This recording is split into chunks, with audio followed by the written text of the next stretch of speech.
Welcome, ladies and gentlemen, to another edition of Gorilla Blood Radio.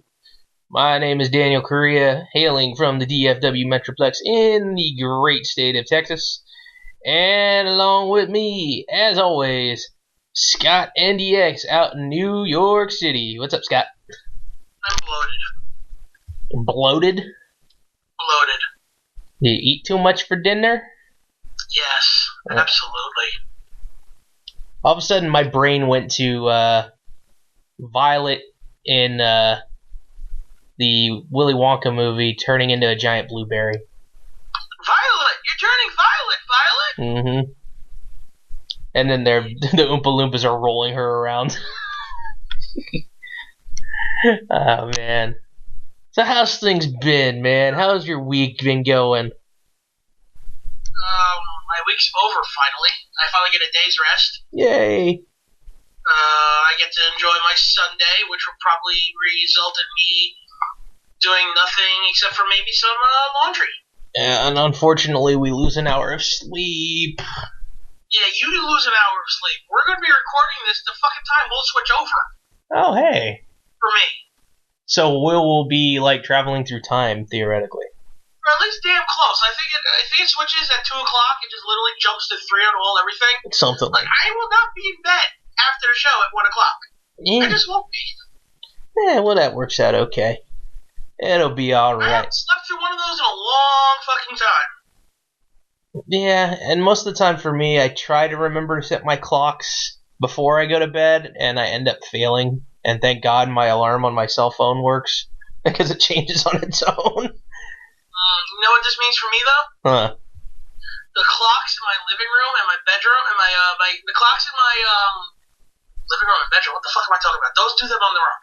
No, the clocks in my kitchen, my microwave and my stove will finally be on the correct time. I never changed them back. Nice.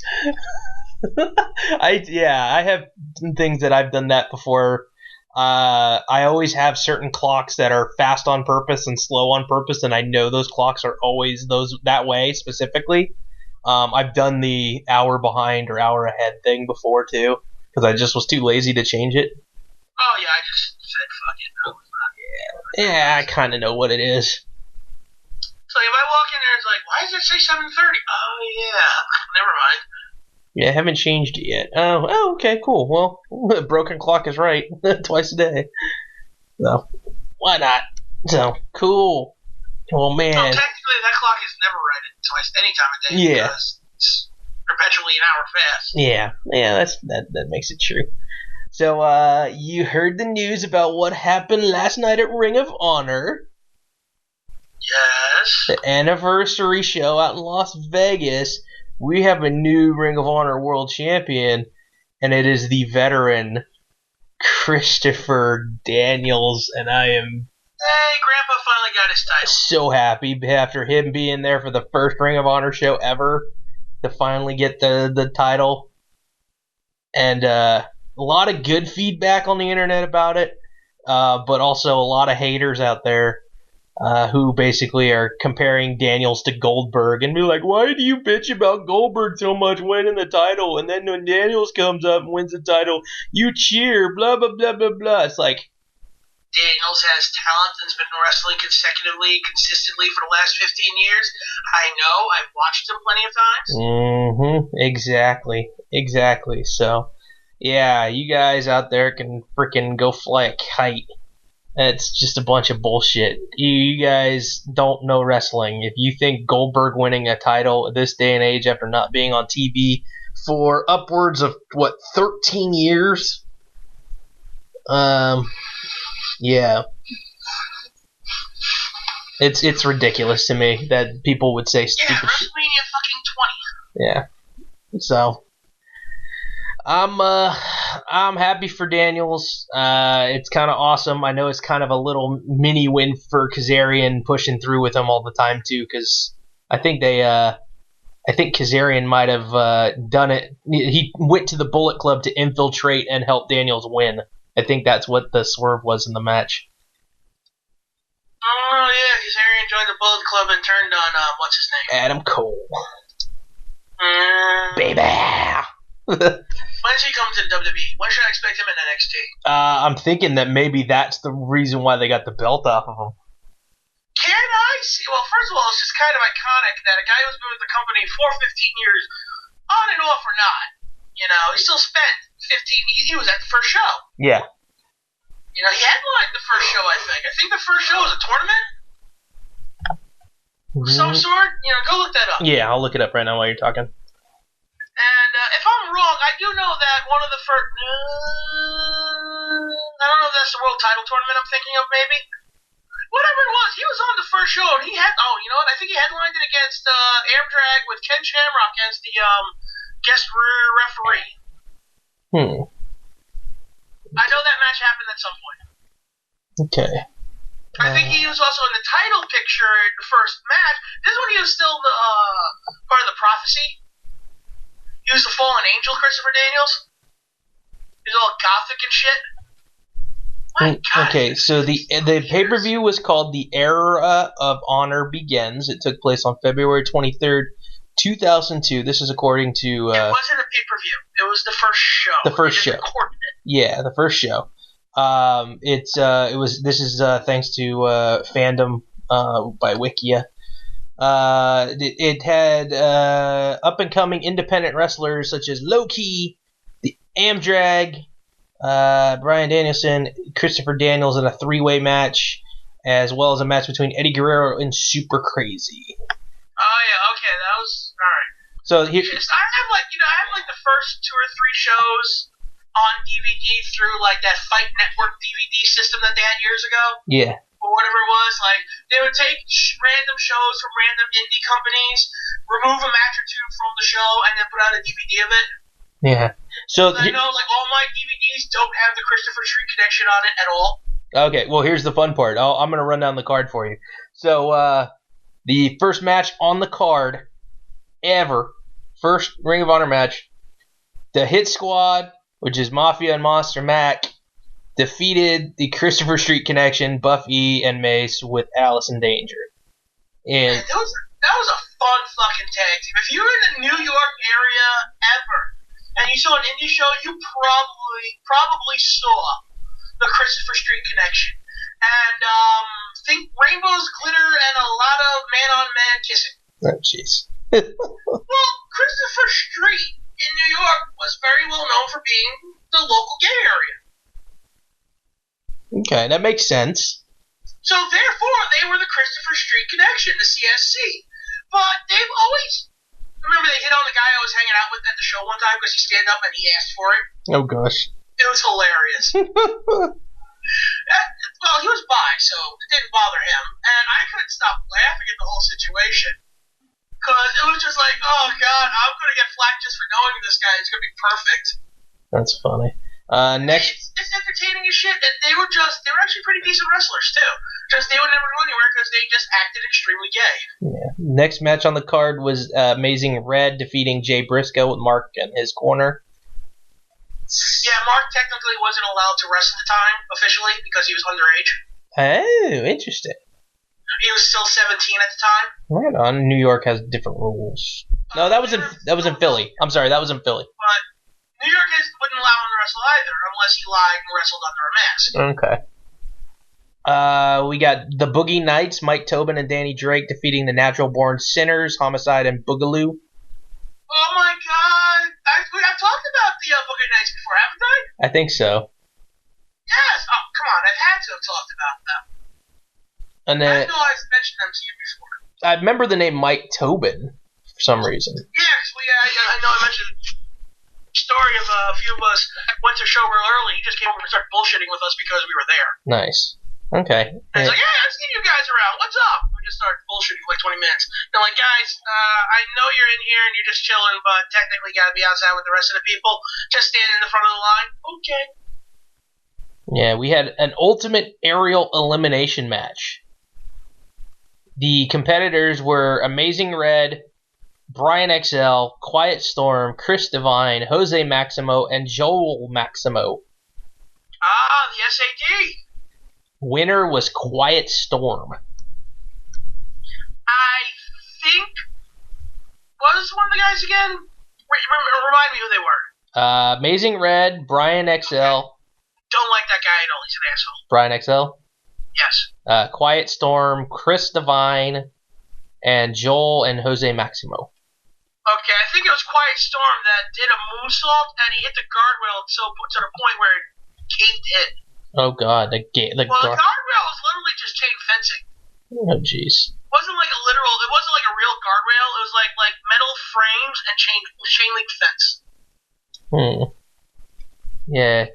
That didn't happen then. It happened in a different show, but I remember seeing that happening on one of my DVDs. Let's see. Prince Nana defeated Towel Boy. Yes, that's when Nana still actually wrestled. Yeah. We got Spanky and Ikaika Loa defeated Michael Shane and Oz. I think that was an exhibition match with HBK School. Yeah, because Michael Shane, I've seen him wrestle before. Oz. Well, Michael Shane was part of the Naturals, wasn't he? Whoa. I'm not sure. I'm trying to think of the Naturals. It was. Wasn't Michael Shane in there? I'm gotta look now. Oh, we gotta look that shit up. Oh, it was Matt Bentley. Yeah, the Naturals were Chase Douglas and Andy Stevens. Okay. But I do remember Bentley was in TNA at some point. Yeah, he was. He definitely was. Maverick Matt Bentley. Because he had to get rid of the Shane name because WWE was doing the Shanes. No. Remember they actually they had to change his name because they were doing something about the Shanes. I don't remember. That was right around the time when I was kind of slowly getting out of watching shit. He's also apparently HBK's cousin. Yeah, Michael Shane. Yeah. Let's see. Super Crazy defeated Eddie Guerrero to win the IWA Intercontinental title. And Low-Key defeated Daniels and Danielson. So, that's the first show ever. Alright, go to the second show. The second show was called the Round Robin Challenge. Oh, okay, I think that was a series of tag team matches. No, singles matches. Oh, okay, I'm thinking of different. Then that's Round Robin 2003, probably. Yeah. This one was Second City Saints, the Prophecy, and the Briscoes, probably. Yeah. So this one, for that one, it was Daniels defeated Amdrag. The Hit Squad defeated Nana and Eric Tuttle in a match. Joey Matthews, Christian York defeated C.W. Anderson and Elax. Xavier defeated James Maritato. I'm guessing that's Guido. Yeah. The storyline was that it was racist to call the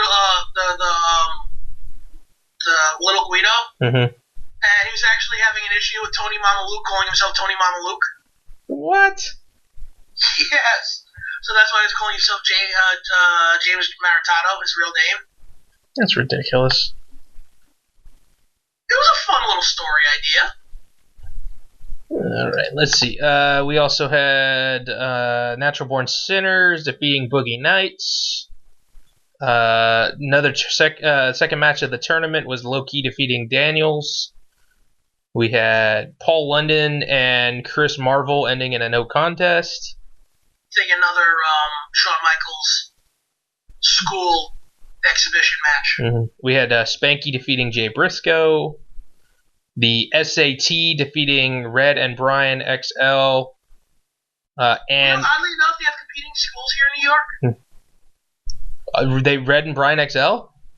No, Red and Brian XL have a school together. I can't remember the name for it. House of something or other. Okay. And Joel and one of the Maximos at least has his own school, and Valdo's been working with them for a long time. Oh, okay. And then the other team in this one was Divine Storm, Chris Divine and Quiet Storm. That was an elimination tag match. And then the last round robin, third match of the round robin tournament, Amdrag defeated Low-Key, and Ken Shamrock was the guest referee, and that match went a cool half hour. Okay, that's the Ken Shamrock referee. Yes.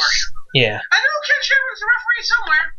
Yeah. It's been a while since I studied my Ring of Honor. I used to do this religiously back in 2006, 7, 8, and 4K. Yeah. After 2010, I started getting a little annoyed with some of the stuff I was watching, and 2012 was the end of it for a long time.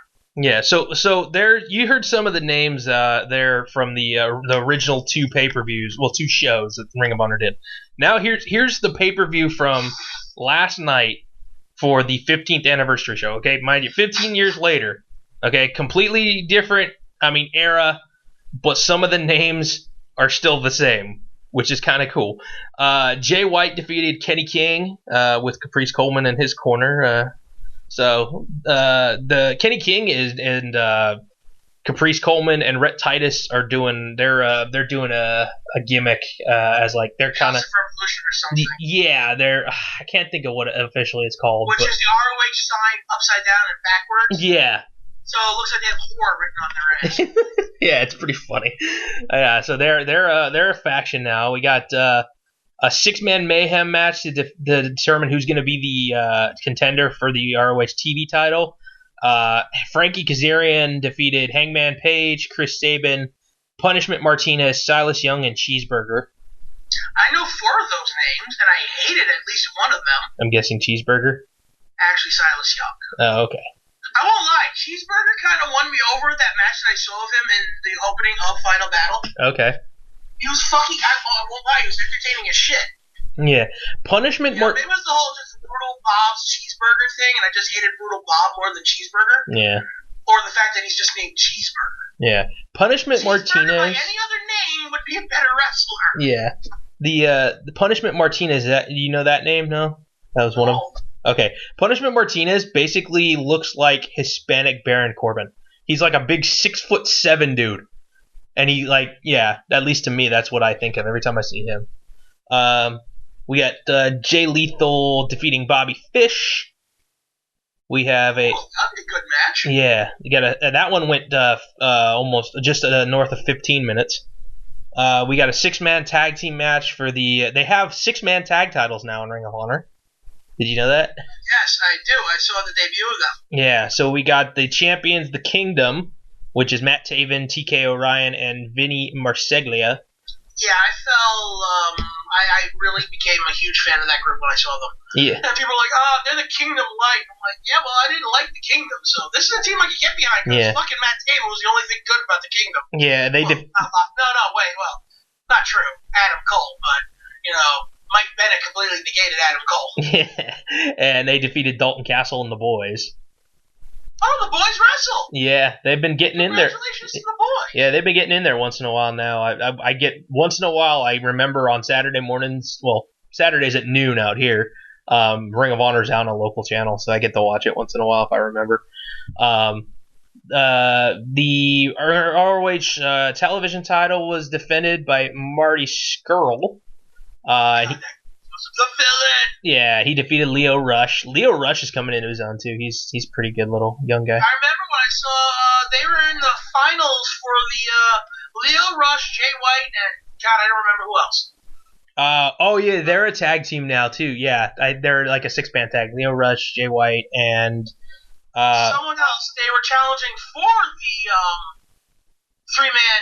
the 6-man tag titles. Yeah. Against the Kingdom for the first time to crown new champs. Yeah. Of course, the Kingdom cheated to win, and I was not upset with that at all. And yeah, that was kind of the match that kind of like, ooh, now we're starting to get into it. Although I'm still waiting for Donovan Dijak to get hired. Dude, that guy has come a long way, dude. Like, he is pulled a Tommaso Ciampa to me. Yeah, I was talking with Brian Nicklaw, and I was telling him about Donovan Dijak and where he kind of was, and he was very stiff and rigid and wasn't really filling the role in the ring, and he just has come into his own ever since getting rid of BJ Whitmer. What? Shit, that would make anyone get better. Yeah, so we had a 6-man tag. The Briscoes and surprising Bully Ray defeated War Machine and Davey Boy Smith Jr. Davey Boy Smith Jr. Yeah. And I'm not a fan of his. Yeah, I know. He's got all the potential in the world, but he has no personality. Him and Tyson were doing so well together, and it was just. I didn't think so. I always liked Tyson Kidd. Yeah. And Bully Ray is never a bad thing anywhere. Oh yeah, no doubt. WWE didn't take advantage of Bully Ray, and I really thought that they could have done something great with him, especially on SmackDown. The way they're running SmackDown now, Bully Ray could have been like a main eventer. Yeah, no doubt. Or shit, a feud between Bully Ray and Kevin Owens, you could be the bigger bastard. Yeah. I would have loved to have seen Bully get his chance.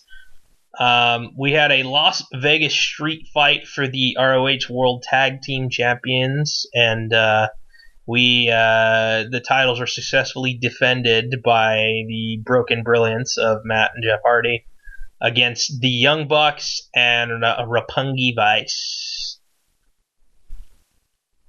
Yeah, there's a lot of drama with the Hardys in the news this week because of all the crap with TNA. So. We should be talking about that in a moment. I haven't been following anything on the internet lately. Okay. Yeah, we'll get into that in a minute. And then the main event, Adam Cole unable to defend the title against Christopher Daniels. Daniels, the new World Heavyweight Champion, in just under 22-minute match. So that's it. And it's funny because the names that you heard that were there both times from the original show, Christopher Daniels, and the Briscoes. Yeah, that's a little upsetting with the Briscoes. Yeah. I really expected them to go somewhere else. I really expected someone else to hire them. I like them, dude. I really think that they, especially, they're not, they're not the Godwins. They're not whatever these other gimmicks, but I think WWE would probably treat them like that. Because that's personality-wise, they're from Delaware, but they're rednecks. Oh, you think rednecks don't go that high up? No, I know they do, but I think Vince would look at that and treat them as that kind of tag team. They would end up being in a position like the Shining Stars, where they're, walking around with freaking slop buckets or whatever, or like how... I don't know. I think the Shining Stars, that's probably their fucking idea, too. Yeah, we're going to sell you These guys are given choices to come up with gimmicks, to see if they can get them over. Some of them, yeah, and then they just, I don't... The Shining Stars are never going to get over, in my opinion. I'm sorry. Which sucks, because they're a fantastic tag team. Yeah. Shut up! Don't yawn at the thought of the fucking Shining Stars. Oh man! And then they also did another show, the television taping, but that's it's not a big deal with that one. Just that's not going to be aired until the regular television programming, so whatever.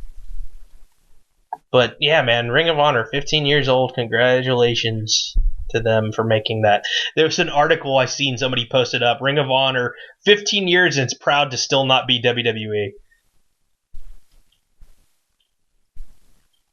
Made my day. Wow. It made my day seeing that article. I'm like, yeah, that's exactly right. They're not trying to be WWE, which is what TNA has failed at for so long.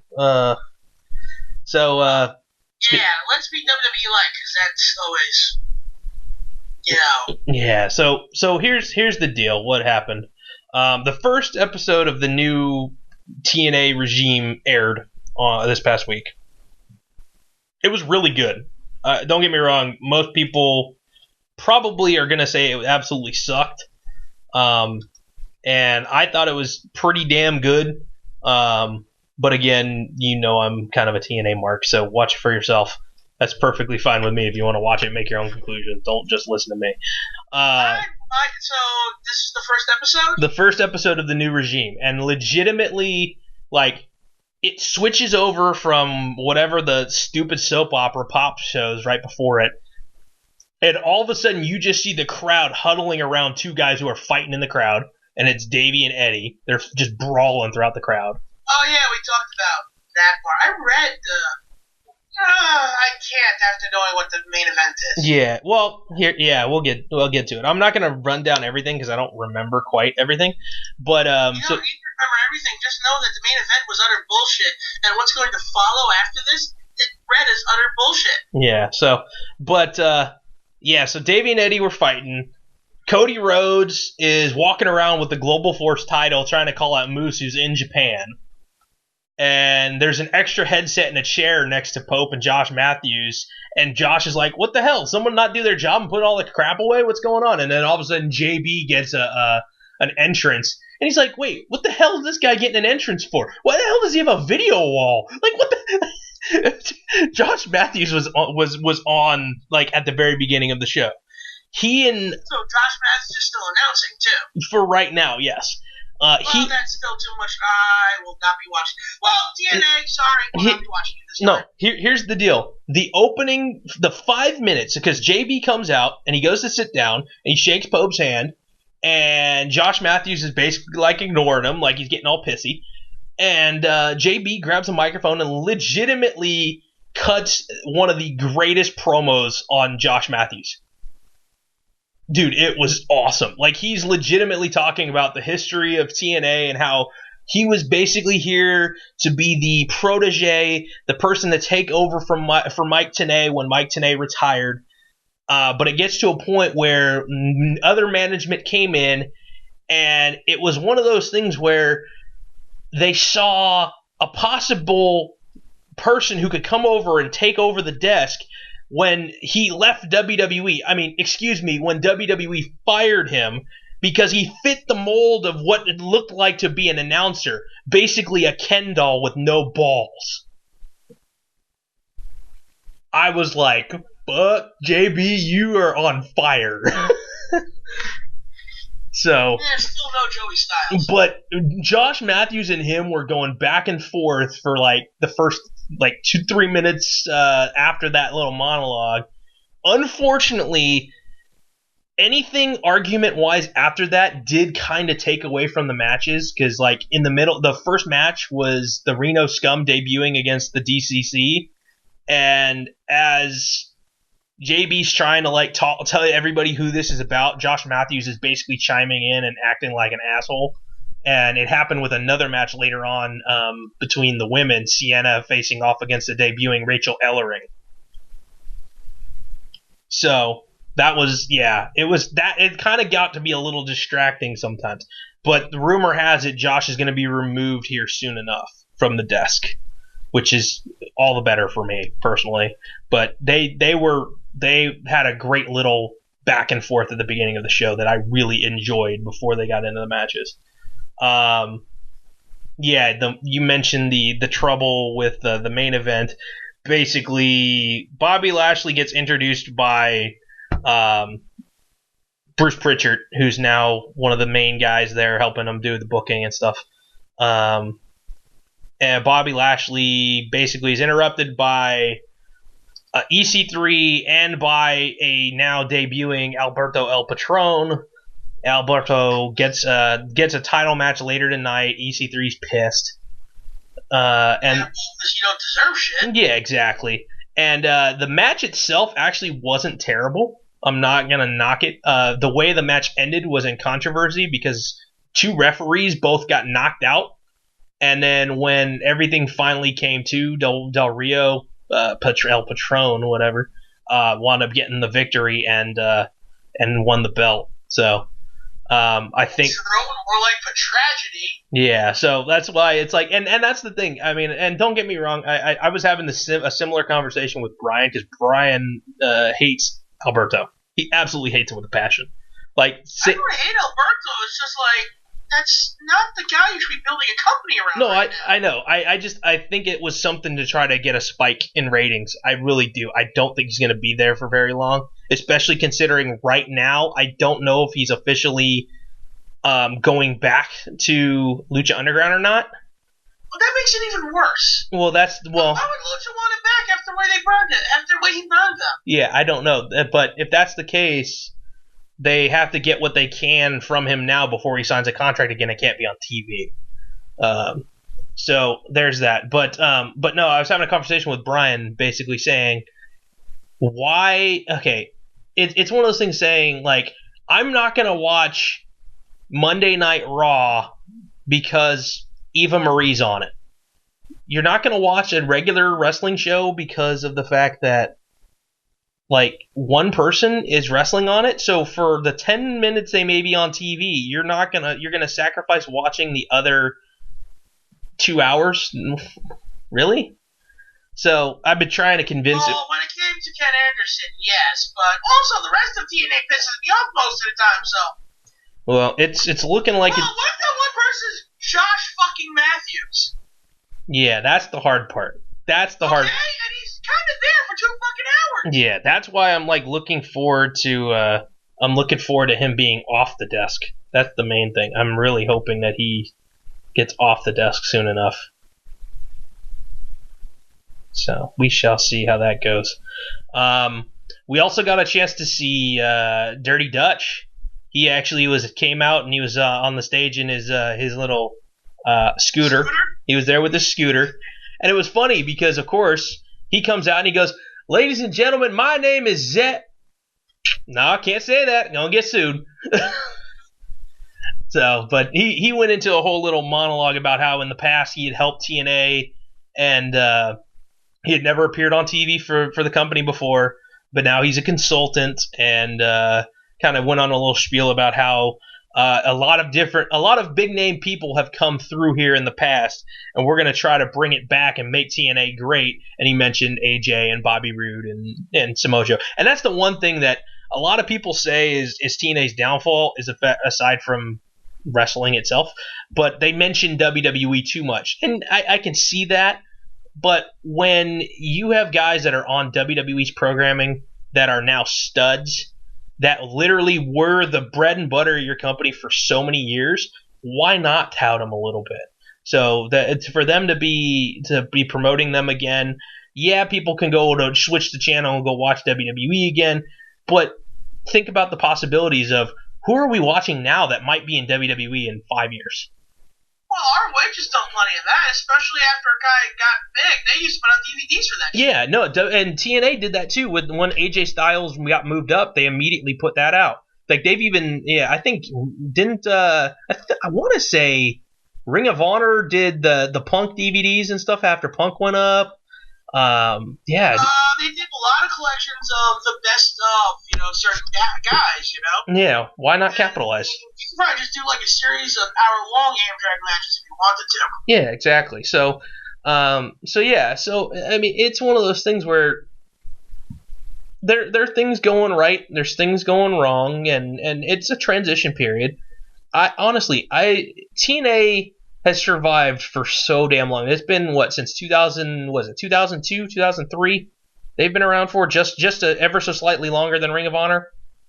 I think 2003. Yeah, I know it's right around the same. Actually, I do want to say 2002, about mid to late 2002. Oh, you know what? Maybe it was after, because I know Slammiversary this year I think Slammiversary is 15, so maybe Ring of Honor started then before TNA did. Oh, let's just go to freaking Wikipedia. Yeah, and see what the wiki says. I think Slammiversary, yeah. Show debuted on Fox Sports. Wow. Fox Sportsnet in 2004. It's just talking about his Impact Wrestling. I guess I gotta go to Total Nonstop Action Wrestling. Yeah, maybe. 2002 officially. Doesn't say what year. Go to Formation. March 2017. Okay, so yeah, basically exactly around the same time. And then they had their first Slammiversary show in June or July or June. They put on its first show on June 19th. Okay. That was when they were still doing the pay-per-view shows. So, I mean, yeah, it's one of those things where, around the same time. So, that's, it's something that, again, they've lasted just as long. And they've done it with trying to be a bigger budget show. And They've been on television the whole way through. Yeah. You can't deny that. Yeah, aside from pay-per-views, Fox Sports, Spike TV, Destination America, Pop. Ring of Honor even had their own little spot there on Destination America right after TNA.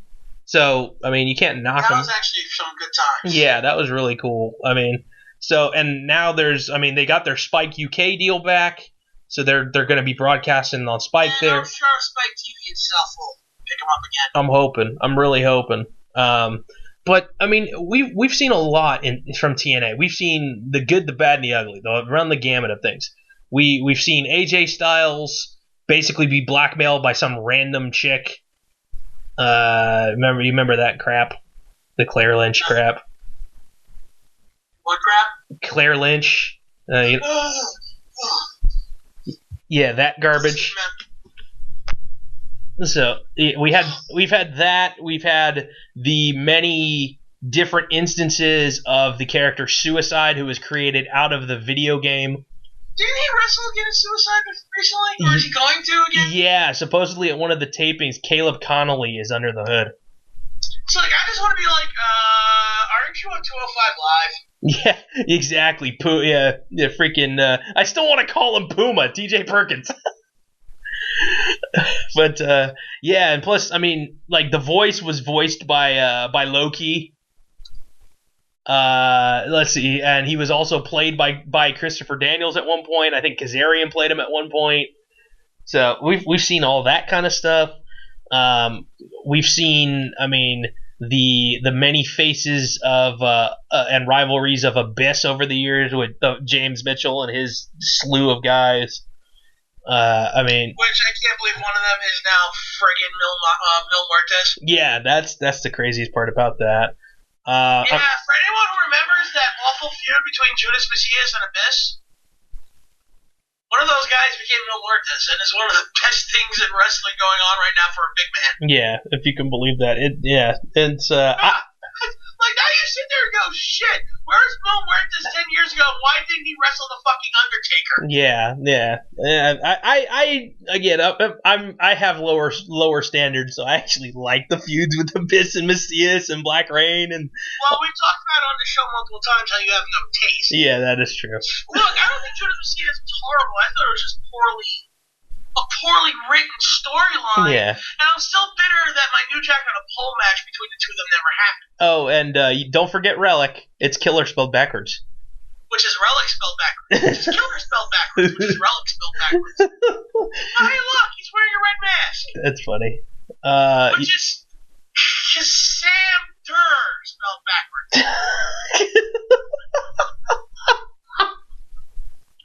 Oh man, yeah. So we've had all that. We've had Ken Shamrock was the first NWA TNA World Heavyweight Champion. We had Toby Keith. I was always a Ken Shamrock fan. Yeah, we had Toby Keith getting involved. You had Hall and Nash there. We've had. Freaking. No, they got Savage to wrestle one time. Yeah. Few days. Yeah, all the legends that have helped out over the years backstage with Dusty Rhodes and Jackie Fargo, and and you know what? When Dusty was there, they were better company. Yeah, absolutely, dude. We all know how good a Dusty. Look, let's be honest. Since Dusty died, NXT hasn't been the same. No, I agree. And it's not because they got rid of a lot of talent, because there's a shitload of talent down there, but the stories are just kind of feeling a bit recycled. They don't feel as fresh as they were at one point. But then again, it also runs with the fact that NXT's been around for a while. Yeah, we had America's Most Wanted, one of the best tag teams of that early days. Before the Fat Cat got fat. Yeah, before Wildcat Chris Harris left and thought the grass is going to be greener over at ECW's revamp on WWE, and yeah, he wrestled well, first of all, Braden Walker. Let's be honest. Yeah. Second of all, holy shit, he got fat. Third of all, holy shit, he got fat. And then cue all the Braden Walker best of DVD memes. You know what? He's still gonna have more matches on his best of DVD than Abyss will. That is true. That is That is sad. But God, I never get tired of making the best of Abyss 3 blank disc set. Oh man, that's terrible. Shoot, we had Gail. It makes the joke since before that Braden Walker set even came out. Yeah, we had Gail Kim and Tracy Brooks basically being the only two women in the company for the longest of time until they decided to have a women's title. That was kind of cool to finally get Gail a belt and get the recognition she deserves over there, because WWE really wasn't cutting the mustard with her for a while there. Freaking hell, man! Like they've had so much good things over the time span. The X Division, too. No one's ever. I mean, seriously, if you're a diehard fan of professional wrestling and you don't know the Elix Skipper cage walk, you can't consider yourself a diehard fan. Yeah, but there's diehard fans also remember Elix Skipper from WCW. That's true. Okay. Yeah. And your name is Elix Skipper. Look, I don't deny the fact he was talented, but his name was Elix Skipper. Yeah. All right. You know, there's one. You want to know why I hate Chipper Jones? His name is Chipper. Yes. So why do you think I hate Elix Skipper? Yeah, Skipper. The thing is, I saw Elix Skipper live at a show one time, and he was fine to watch. I mean, he's not an untalented wrestler. I never thought that about him. And I thought him with Triple X, with him and, what was it, Daniels? Yeah. No, wait. No, he was Diamonds in the Rough, wasn't he? Yeah, Triple X was that, it was Low Ki, was it Low Ki? God damn it, why can't I fucking remember that now? Googling that shit. Be careful, man. I'm typing Impact Wrestling first. Good thing you didn't write TNA XXX. Triple X Faction. Yeah, it's Low Ki. Daniels, Low Ki, and Skipper. Yeah, you're right with Daniels. Okay, I wasn't fucking stupid this time. But Elix Skipper was also part of the Diamonds in the Rough with, oh god, what the fuck was his name? Diamonds in the Rough with... Oh no, hey dude, you know what? I can now confirm that you were partially right on something earlier that we talked about. Yeah. There was a tag team in TNA in 2004. Why you would think the Naturals... Because Michael Shane was with Shane Douglas in a tag team called the New Franchise. And they squared off a lot against the Naturals. That's probably it. That wrestled against the Naturals a lot. Yeah. There is a connection. Yeah. So just to clarify that. I saw that on the wiki of Triple X, so I was like, oh, okay, cool. Alright, so Simon Diamond. David Young, that was his name. No one remembers Triton. But yeah, man, the X Division, you got Samoa Joe and Kurt Angle and that headbutt in the middle of the ring where Joe's just... Let's just put it this way: X Division, Samoa Joe, Christopher Daniels, AJ Styles. Mm-hmm.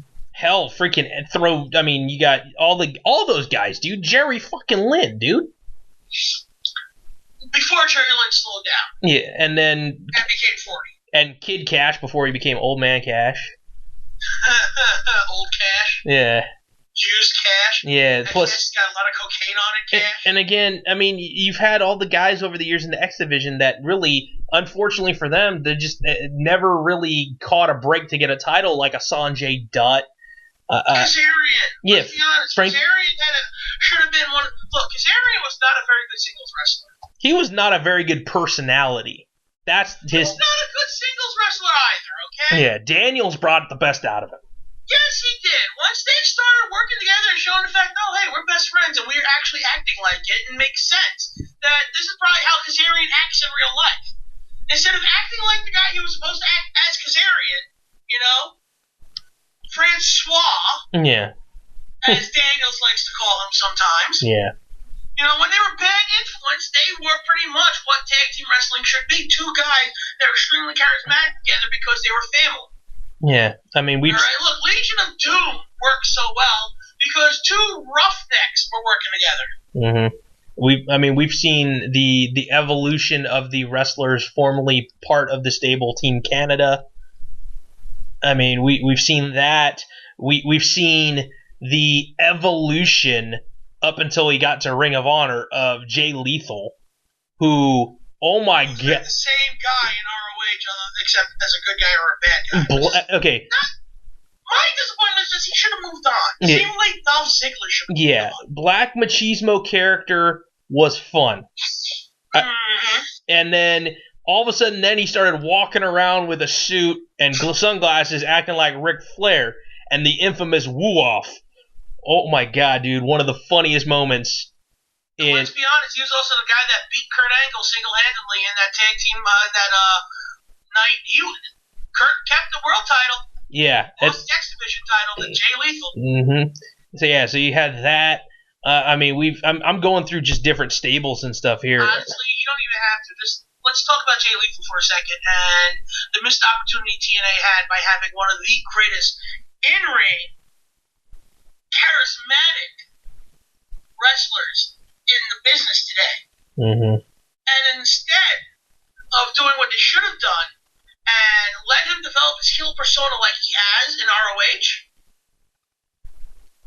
the comedy gimmicks were fine. They got him over. They got him recognized.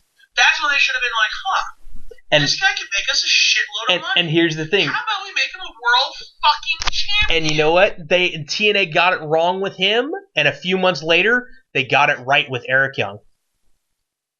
Not for long, though. Eventually Eric Young, eventually would kind of peter off and then move on to NXT now. But where he is one of the bigger characters there because of his Sanity group. Yeah, and Eric Young went from being a puzzle piece in Team Canada to a joke in shitless puzzle piece in Team Canada. Yeah, I mean a joke in the X Division. A joke in pro wrestling for about 10 years. Because he did he freaking was afraid of his own goddamn shadow in the feuds against. His own pyro, came out as Super Eric, led the World's Elite for about 3 weeks as a villain, and people realized, well, this ain't gonna work, even though we were stoked as shit. Yeah, we were giddy with the fact that Eric Young's gonna be a bad guy, and he's leading a group of international superstars.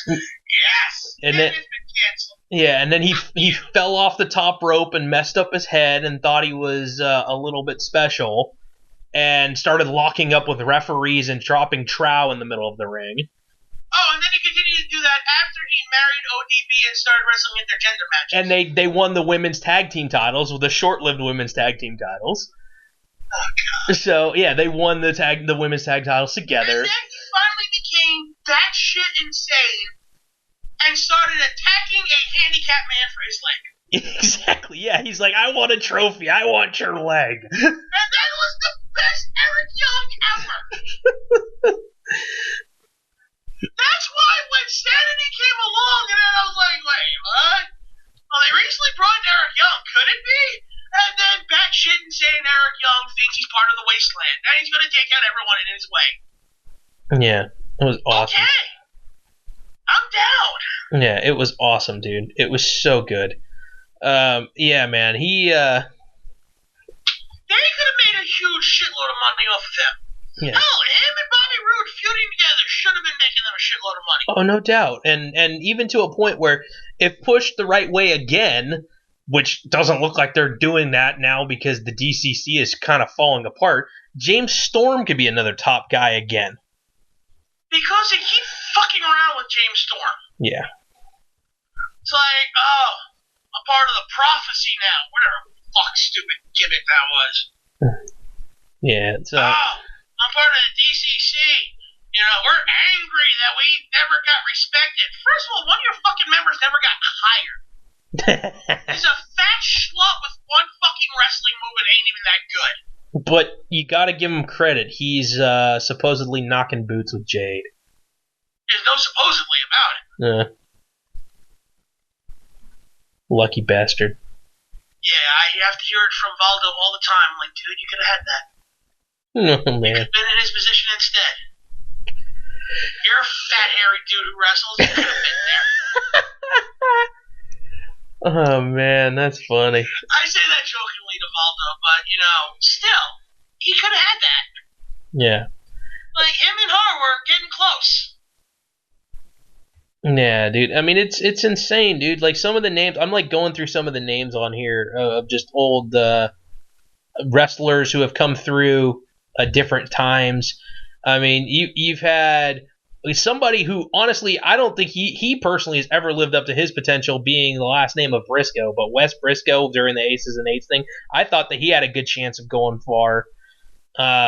You've had. I thought he was interesting and a good-looking wrestler, and I was disappointed that he didn't get more out of it. And same with. But then again, this is from the same company that fired Luke Gallows. How far into the Aces and Eights storyline? Yeah, and that storyline was freaking awesome, dude. The way they revealed Taz to be part of the thing at the wedding. No. I liked it. I thought it was funny. No. But you lost me at Taz. No, but even honestly, and I know you might give me heat for this one too. Garrett Bischoff, dude, that guy was actually starting to come into his own as a decent little wrestler. I didn't care whether he was good or not. I didn't care that his last name was Bischoff. Mm-hmm.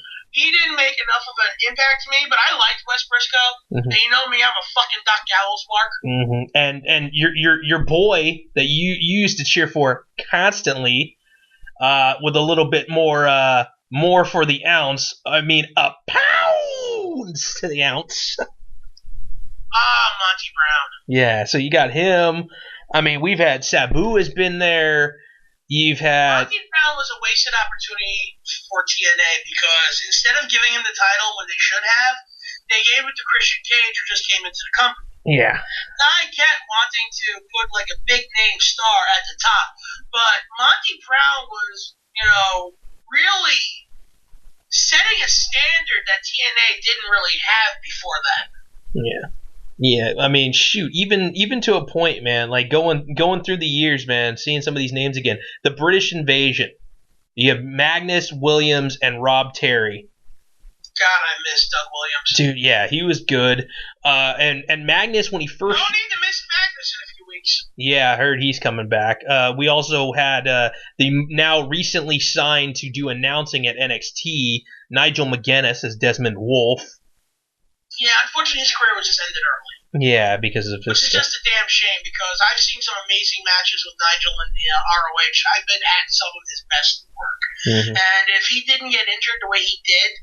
Nigel could have been the guy for the company. Yeah. To just, like, having him with Joe, Angle, Styles, Daniels at the time, oh my god.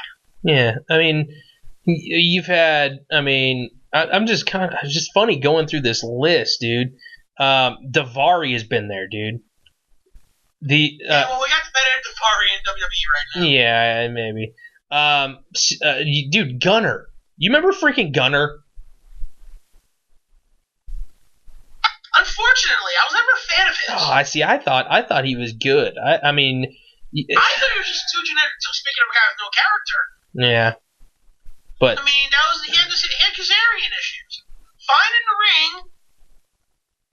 It's boring. Yeah. And it didn't help me. He just named Gunner. He's like, I got tattoos. And it's funny because he started as mixed martial arts. He started as a bodyguard. Remember, it was the other fat guy and Gunner as the bodyguards for Hulk Hogan.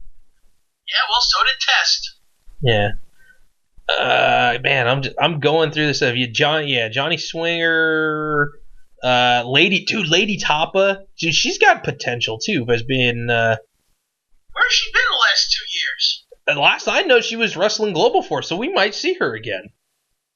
So what? Global Force and TNA are merging together now? Yeah, I think they're kind of be one and the same. And one of the things I was talking with Harry the Boobs about over on Pro Wrestling 24/7, he and I were talking about how I wouldn't put it past them doing the Slammiversary, not necessarily Slammiversary, Bound for Glory rather, from the Orleans in Las Vegas. Because Jeff Jarrett has a working relationship with them from Global Force. Well, that's not a bad thing. Yeah, which would be fun to see.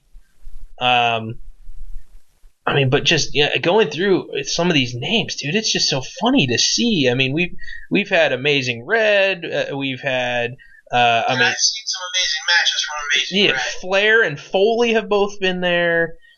We've had. That's not a good thing. Well. Oh well, no, actually, that Horseman bootleg group that they did. Fortune. Yeah, that was actually pretty good. Yeah, Fortune. I won't lie, I liked Fortune. Yeah, we've had. I mean, Rhino's been there. Rhino was world heavyweight champion there. Oh my god, that was like one of those such feel good moments when he finally won that damn title. And then they booked him like shit the whole time. Dude, you remember Cody Deaner? Yes, unfortunately. I always thought that was. But then again, I was talking with a few coworkers last night about Earl Cooter. So. The Motor City Machine Guns. You've had freaking. It's at the very beginning. You did have a Vampiro, or not Vampiro. Gangrel, the Vampire Warrior, was there. You've had Blue Meanie. That's CM Punk. Huh? CM Punk, yeah, absolutely. Punk's been there. I mean, Alexis Lurie, as we all know, as Mickey James, yeah. I mean, we've had the Dudleys there. It is. It's a place where, I mean, people can go and make money, and I mean, it's not going to be great money unless you're Dixie Carter giving out stupid ass contracts. Look, TNA wasn't a bad roster for the most part. No, over the years it hasn't. But the problem overall has just been absolutely wretched booking. Yeah, well, for the love of not fucking... bad booking, not awful booking, completely, utterly self-destructive booking. Well, I mean, and they've had working relationships with different companies in the past, with Mexico, with Japan. Dude, they had Kazuchika Okada, who is the biggest fucking thing in New Japan right now. And they put him as a sidekick to Samoa Joe like he was freaking Kato from the Green Hornet. You know what I just realized? I realized it last night. I was watching Instagram. There's an Instagram wrestling_finishers, I think it is. And I just post wrestling finishers. And he posted the Rainmaker. The Rainmaker! Now, I've never really liked the Rainmaker because there's something about it that looked off to me.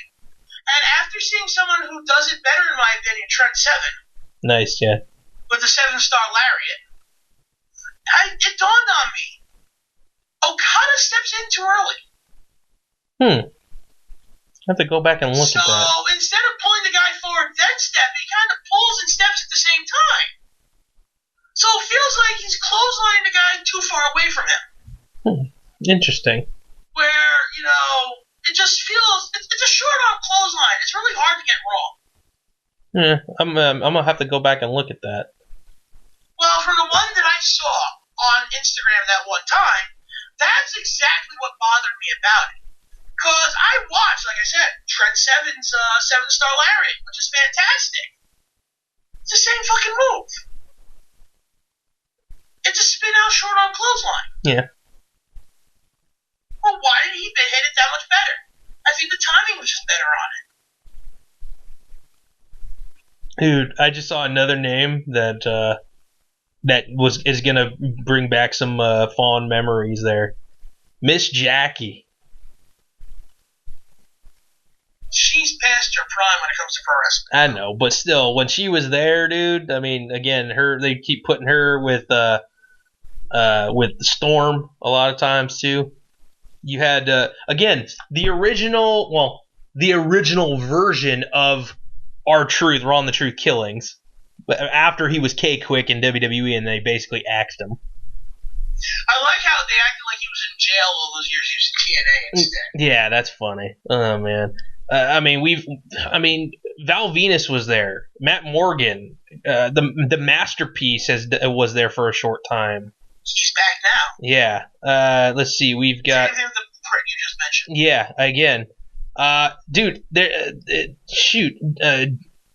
Freaking Jesse Neal. Yeah, Jesse Neal and Shannon Moore, the Ink guys.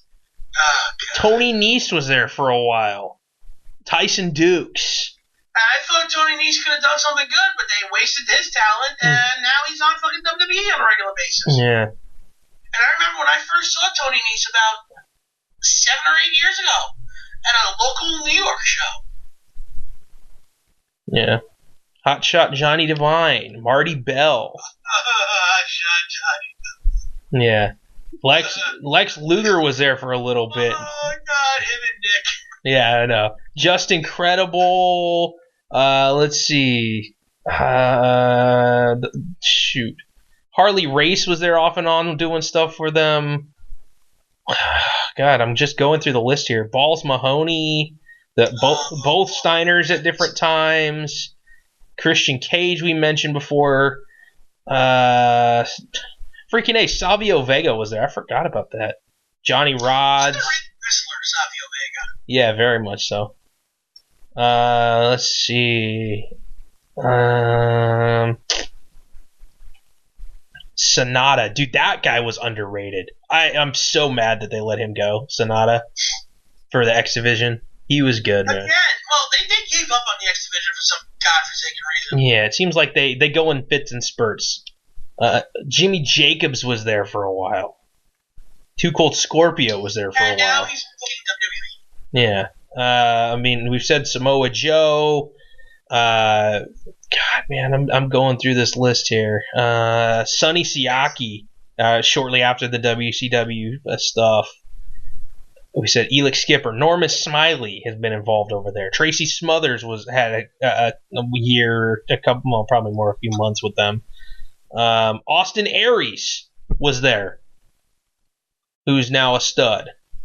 Jesse Sorensen. Be the main eventer of 205 Live. Yeah, Jesse Sorensen, who unfortunately for him had a broken neck, a vertebrae in his neck broke in a match, and then never really came back.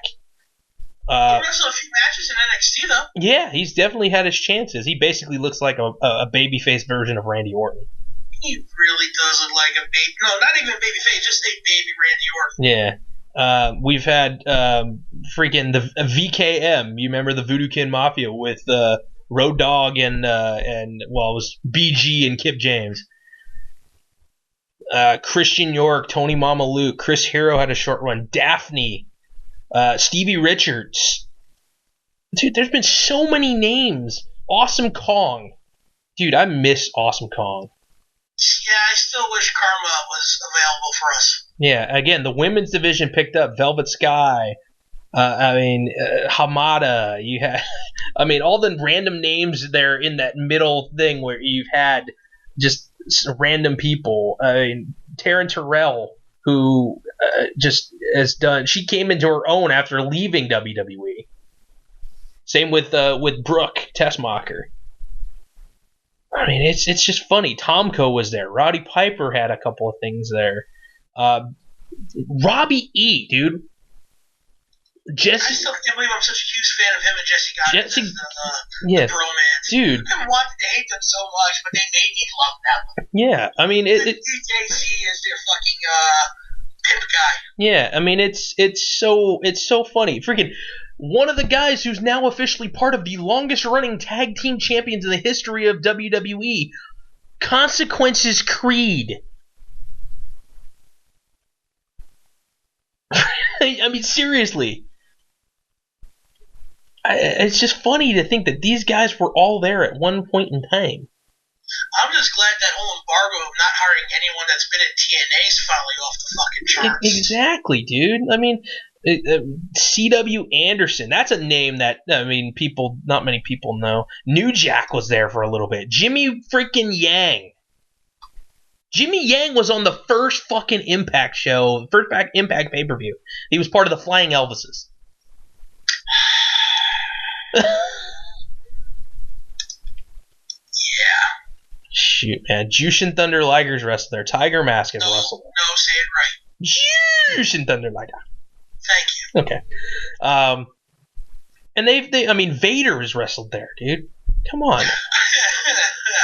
Yeah, but Vader killed Heath Slater, and I was very happy with that. Yeah, it's shit.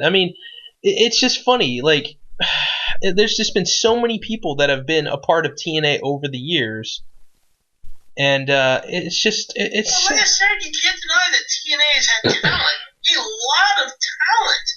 Again, I didn't deny that. I truly believe that TNA could have been the ultimate second brand if they became an actual alternative. Yeah. But they didn't try to be an alternative.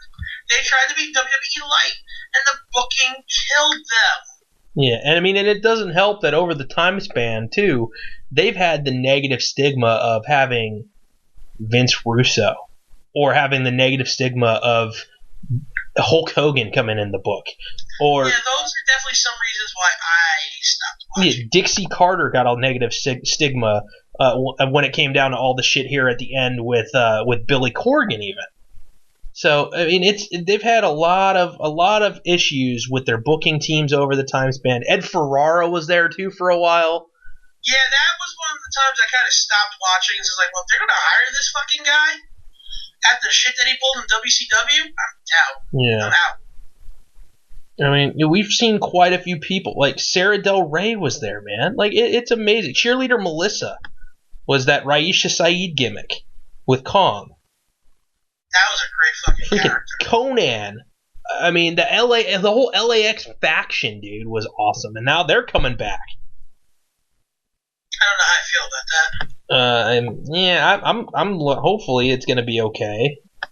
I mean, yeah, it's been one of those things where, I mean, we've seen a lot of good stuff coming out of fucking Sting. Sting in TNA for like 10 years almost. Yeah, but unfortunately he didn't really add enough to the program. Mm-hmm. I'm not blaming Sting for all of that. No, I know. A portion of that is his fault. But ultimately, I mean, what I'm getting at is now, even to a point now, we're seeing they're basically trying to say TNA is dead. They're just going to be Impact Wrestling. They're owned by Anthem.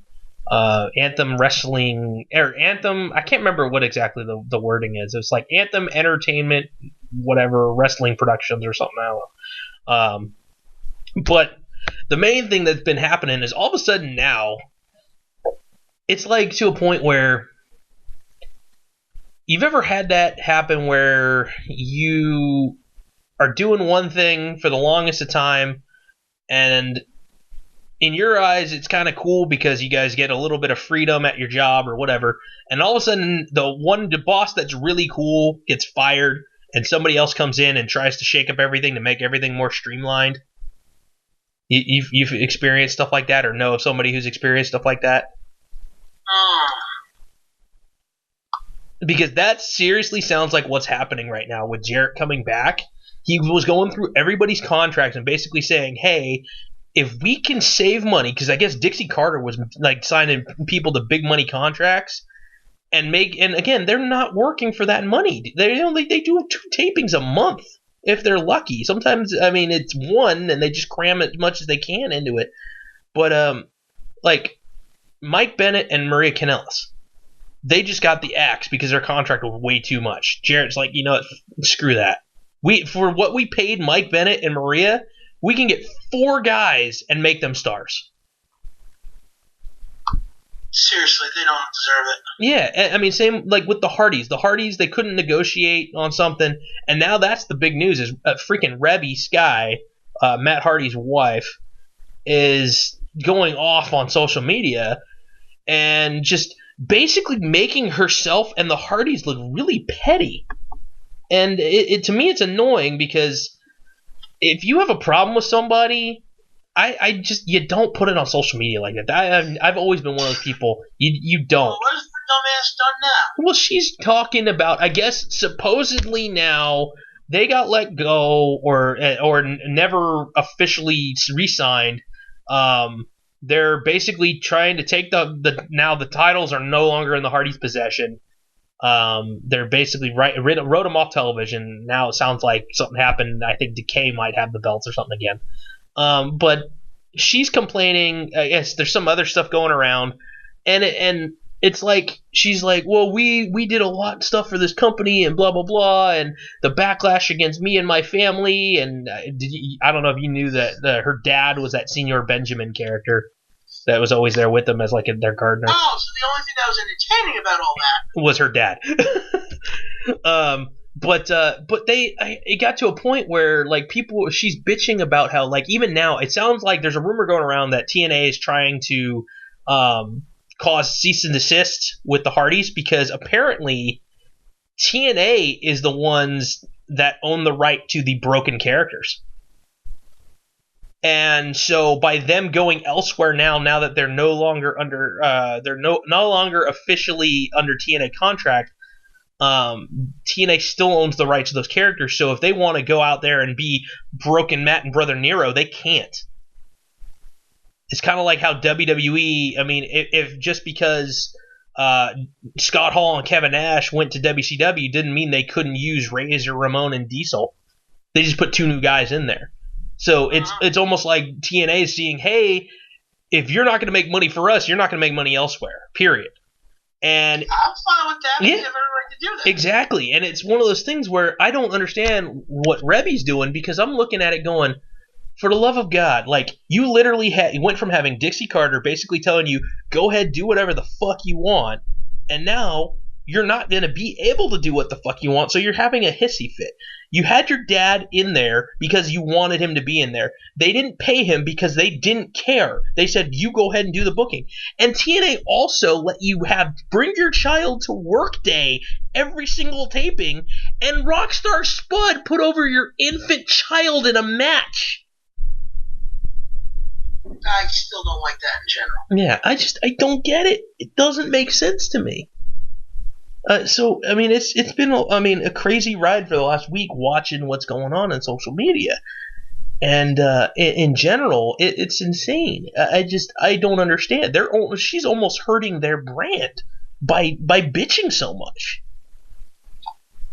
That's just shut the fuck up. And there's supposedly there's some other people backstage that are not too happy with the first episode about how I guess basically the couple of times when like Josh on the microphone and JB fighting or Bruce Pritchard, it's almost to a point where they kind of dogged the previous regime a lot, and apparently that's rubbed a couple people the wrong way. Eli Drake's name's come up a little bit about saying he takes that as a knock on the performers, which again, take it over what you will, but I think it's more on the management rather than the superstars.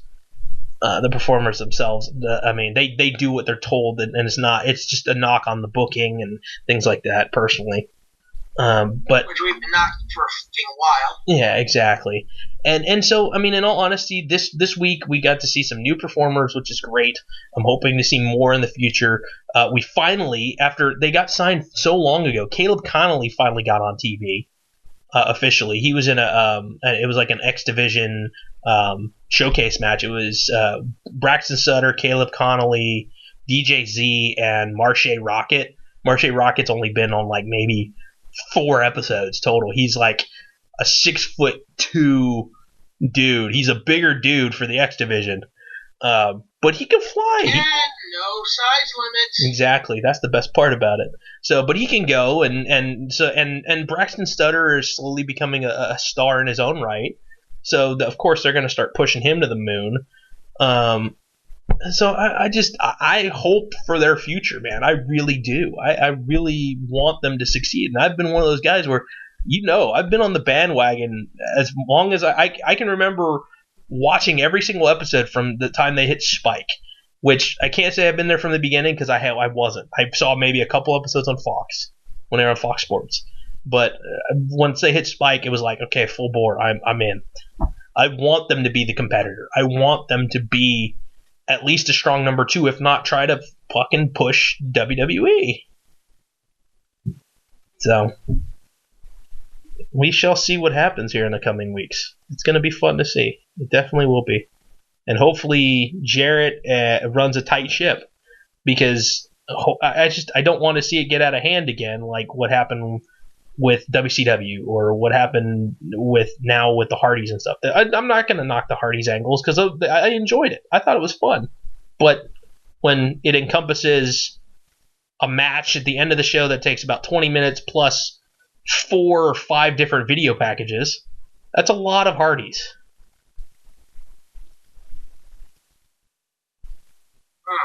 Yeah. So we shall see. We shall see how things go. So.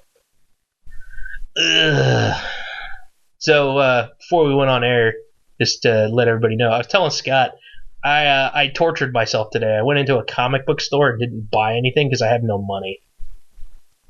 No, why would you do that to yourself? I don't know. I like going into those places once in a while to see if maybe it sparks an idea or something. I don't know. I'm trying to save money right now with rent and all this good stuff, and again, my hours aren't as good as they should be. So I'm actually looking at trying to get something else for the time being as a little side job to get some extra cash.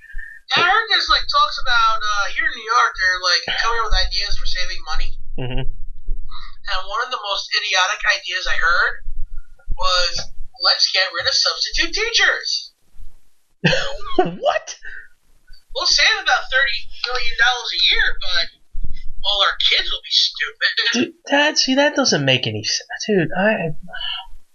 That makes no sense to me. I'm sorry. And in all honesty, okay, here's the thing. I mean, I'm a sub. I get paid a nominal fee for my time. It's not the greatest of money, but it's also one of those jobs where you aren't officially teaching, air quotes. You're more of a babysitter. I'm being completely honest. A lot of times the work is handed to you and said, hand out these dittos, make sure they finish it, turn them in, or here's a worksheet, watch this movie, fill it out while you're watching the movie. Seriously, it's not hard work. It's not rocket science. I mean, even certain places like California, I know, you had to have a degree in order to do it. Out here in Texas, you don't have to have a degree. All you have to do is have a high school diploma, and you can be a substitute teacher. Fuck, I'm going to Texas.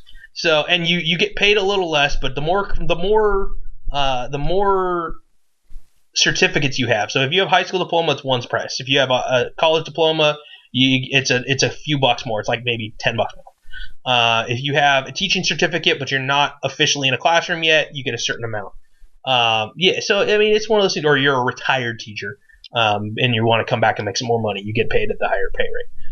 So I mean, it's okay. It's okay money, but you gotta in my case, I gotta make rent and stuff. I gotta freaking make good enough money where I'm getting almost everyday work, but I'm only getting half days.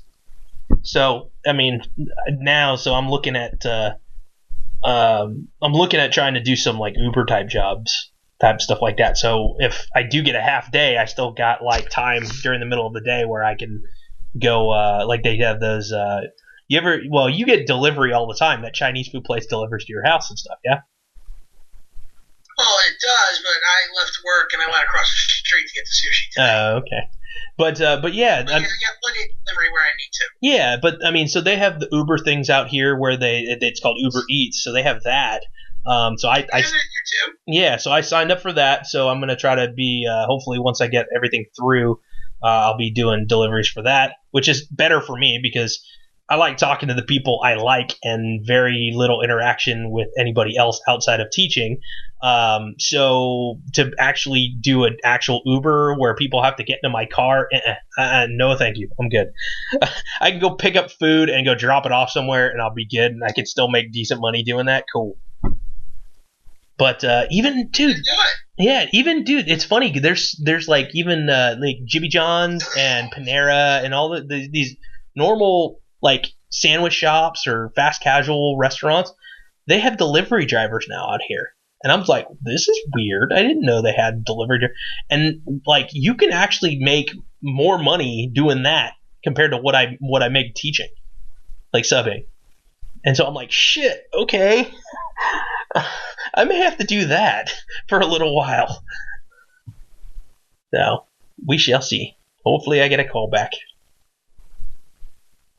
Should be fun. Ugh. Yeah. No, when I was there, I saw you at the comic book shop. To go back to that, I did see your Mouse Guard book that you always are talking about. They had a copy of that there. Yes, that's good that you should buy. Yeah, dude, I saw a book there, and I was tempted to get it. I don't remember how much it was because again, not having money, it's like, oh man, I don't even want to look at the price. But it was cool. It was The Art of Atari, and it's funny because you hear that and think, how is it art? It's like bad graphics and shit. But it's probably the covers for the video games. Exactly. It was a lot of the covers. It was the design of the stand-up console machines. Because a lot of that stuff was like Art Deco type stuff back in the day, as well, that style. So yeah, it was kind of cool to see some of that stuff, and it was a good like coffee table book. So it's pretty neat. That's something. Yeah, I remember one time we were looking at a book in me and Tomas. We were looking at a book in Barnes and Noble till Barnes and Noble's still open. It just happened to be the comic section, even though it probably didn't belong there. It was a book about like top 100 Atari video games up until 1984. Oh man. So these are like really old fucking games, older than me usually, and just like it was insane seeing some of this shit. Oh, and you know it's funny thinking of that. I know you're not all caught up with Walking Dead, but an Atari game makes an appearance in The Walking Dead. Yar's Revenge. You remember that game from the Atari? Oh. Basically, it's like a fly shooting things at like an alien like spaceship kind of thing. Yeah. It's one of those games. It like literally was like not side scroll, but it was like a one screen where you had to shoot from left to right at the thing. And there, in the middle, there was like, it looked like a random ass like rainbow of like a force field crap. It was weird, but yeah. So I know you got to catch up on Walking Dead, man. I probably should. Yeah, you got a lot of stuff to catch up on, and because we're getting to a point where we're heading towards all out war. So yeah, I know. I read that. Like literally read that. Yeah, so I'm getting excited. I'm getting really excited. Actually, own the hardcover of it in the pencil form. Nice. Yeah, it's really good to see Charlie Adler's pencils compared to his inks. Oh, dude, you know it's funny too. There was another thing I saw. I'm starting to see a lot more coloring book type things of all these. I mean, famous comic books, graphic novels, whatever.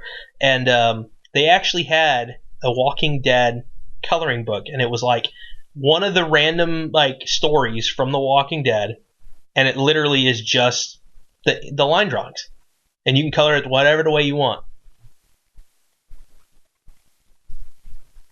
So the comic book, basically, yeah, but it was nicer, thicker, bigger format, but you can actually color it however the hell you want, not necessarily on the glossy paper or whatever. So find that I'm going to color it black with a giant Sharpie. Oh, man. Shows you how much I pay attention to the actual Walking Dead book, because I had no idea it wasn't in color. Yeah, it's completely black and white. Nice. Well, that's fun. So, yeah, man. It's fun going into their thing. I like going into comic book shops once in a while just to kind of see. I usually tend to find something that I didn't know existed when I go in a comic book shop. Like, there's always one thing that jumps out at me that, like, oh, cool, this exists. And today it was that Atari thing. And like I said, there's a lot more coloring type books now out. Previously, it's like, oh, hey, they make, like, Mr. Potato Heads for, like, every single Marvel character under the sun now. What the hell? So. Yeah, I don't really care about, no, thank you. Oh, man. So, yeah, man, it's been one of those things, and the worst part about it is next week, technically for me, is spring break, so the kids aren't working, kids aren't going to school, which means I ain't working. Damn, spring break's early for you, motherfucker. Yeah, well, they get out like the last week of May out here. When do they start? The second or third week of August. Okay.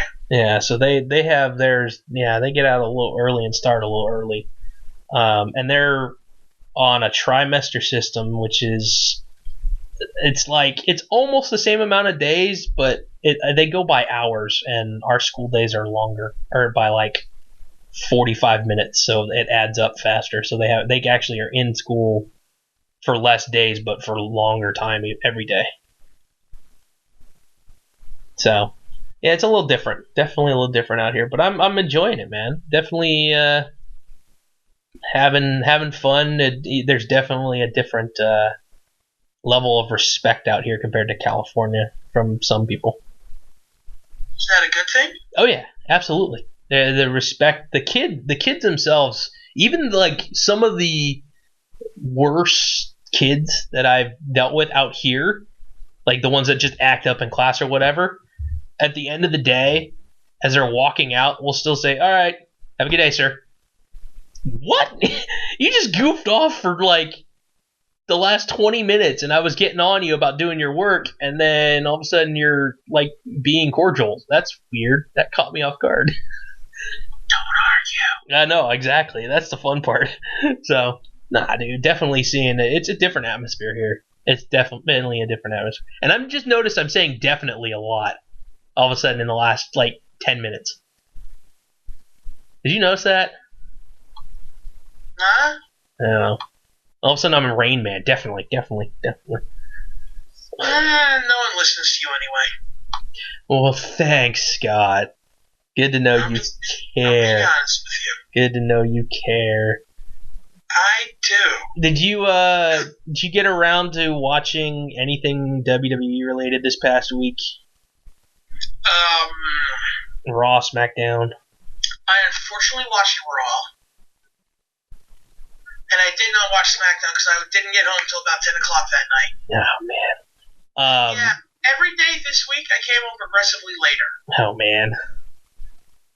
Yeah, the John Cena and Miz showdown, like promos, I fire. remember seeing last week's promo and thinking, Jesus Christ, the Miz is good. Yeah, Especially that. when he put off Cena's mic and is like, no, this is my show. Yeah. You talk, I tell you to talk. Yeah, so that build up is still going. Okay.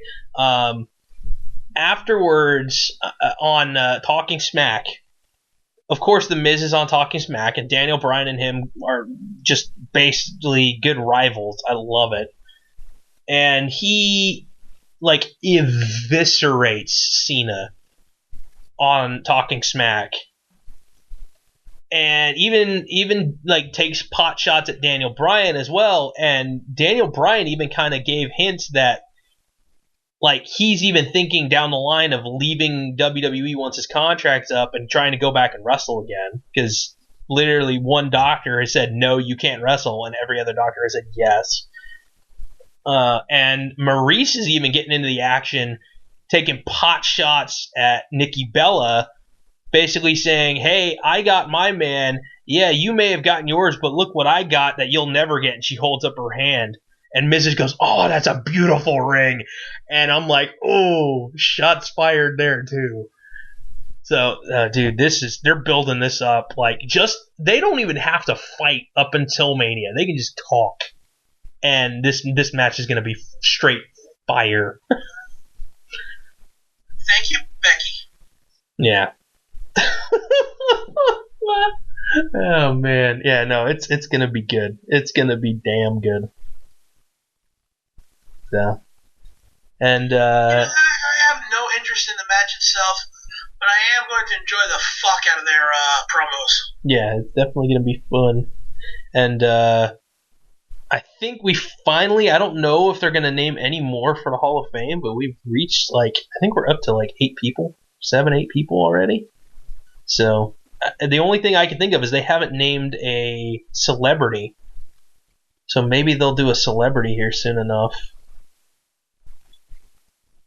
And that being the case, I don't know who it could be even.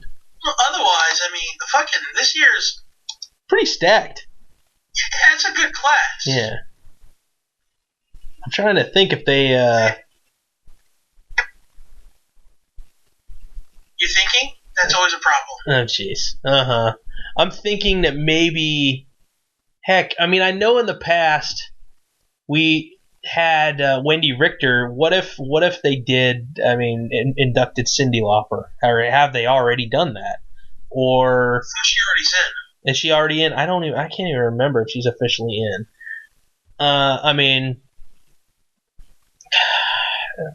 Who else could it be?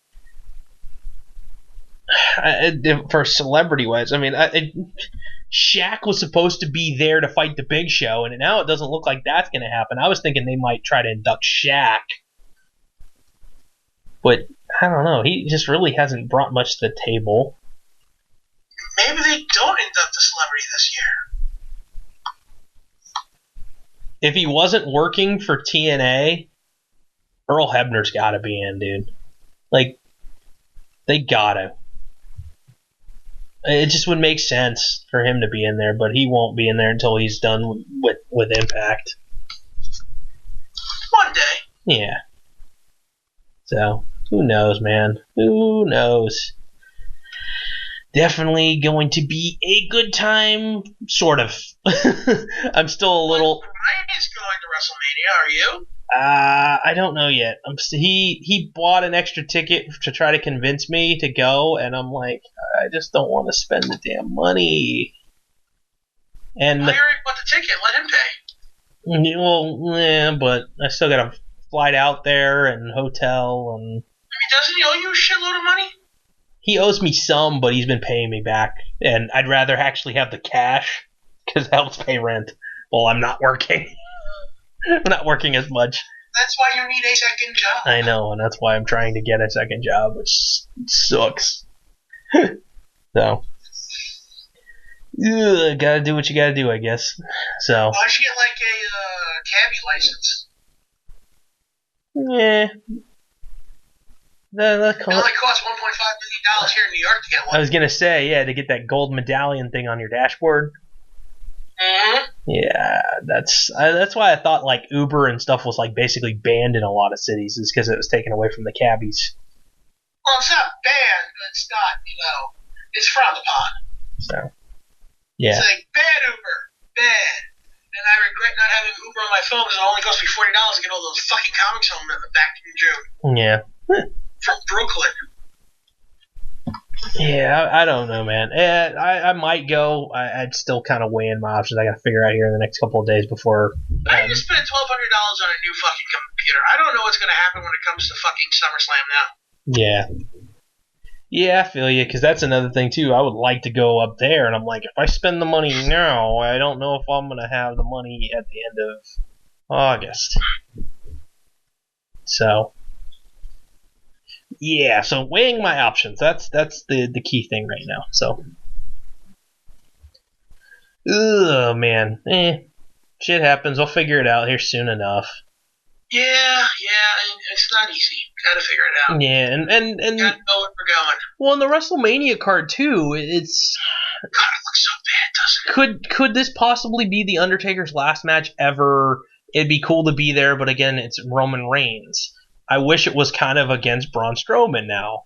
I was like, oh wait, they're gonna do Undertaker Strowman? That's gonna be so fucking. Yeah, and then he kind of just takes a step out of the ring and is like, "Hey, dude, I ain't a stupid person. You don't fuck with the Undertaker at WrestleMania." And then, so you had that. You got Goldberg and Lesnar, which I could care less about. I'm looking forward to seeing KO and Jericho for the U.S. title. Nope. We're probably going to end up having... They're going to hopefully have some build-up where Alpha is going to defend the tag title somehow. Unless it's against Revival, I don't care right now. Yeah. Well, there's just nothing on this card that makes me go, I want to watch it. Yeah, the Andre the Giant Memorial Battle Royal. That's kind of fun. They got to do something with the Intercontinental title ladder match again. Or, Baron Corbin takes the title from Dean Ambrose straight up. Yeah, it sounds like that's probably what the match is going to be instead of having the ladder match, which is unfortunate. Good, I'd rather have that. I like the ladder match, though. I like the fact that it was kind of... It should not be like, no, I'm tired of these, we're going to do this match every year, every time. Fuck you with this every year bullshit. I don't tune in to watch WrestleMania to see the same shit every year. I want to see something new and interesting. So give me an actual icy fucking title match. Okay. I can see your side. I definitely can see your side. It's like me saying, I want to watch Randy Orton main event any pay-per-view ever. Yeah, that's another one I'm kind of bummed about. And it sounds like they are going to make it Shane against fucking AJ Styles.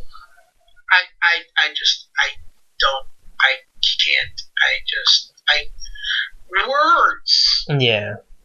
Fail me as you can hear.